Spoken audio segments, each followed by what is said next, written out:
జ్వరం అనేది జబ్బు కాదు. వేరే జబ్బుకి జ్వరం అనేది సంకేతం.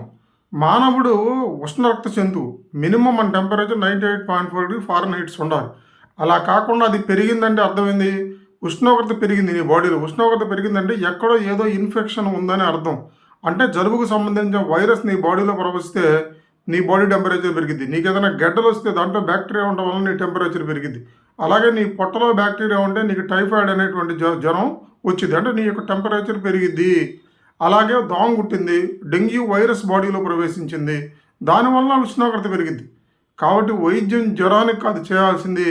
జ్వరానికి మూలమైనటువంటి బ్యాక్టీరియానా, వైరసా, ఫంగసా అనేది అర్థం చేసుకొని దానికి వైద్యం చేయించాలి. ఒక్కొక్కసారి ఒళ్ళు అలిసిపోయి ఓవర్ స్టే అయినప్పుడు కూడా టెంపరేచర్ పెరిగిద్ది. అలాగే మీ మైండ్ కరెక్ట్‌గా లేకపోయినా కూడా ఆందోళన విపరీతంగా పెరిగినా కూడా మానసికమైన ఇబ్బంది ఉన్నప్పుడు కూడా ఉష్ణోగ్రతలు పెరుగుతాయి. నమ్మండి. మానవ శరీరంలో శరీరానికి ఎన్ని జబ్బులొస్తాయో మనసుకు కూడా అలాంటి జబ్బులొస్తాయి. దానివలన కూడా టెంపరేచర్ పెరిగే అవకాశం ఉంది. కాబట్టి వైద్యుడి సలహా మేరకు జబ్బును నిర్ధారించి దానికి వైద్యం చేయించడం తప్ప జ్వరం జబ్బు కాదు. వేరే జబ్బుకి సంకేతం అనే విషయాన్ని గుర్తుంచుకోండి.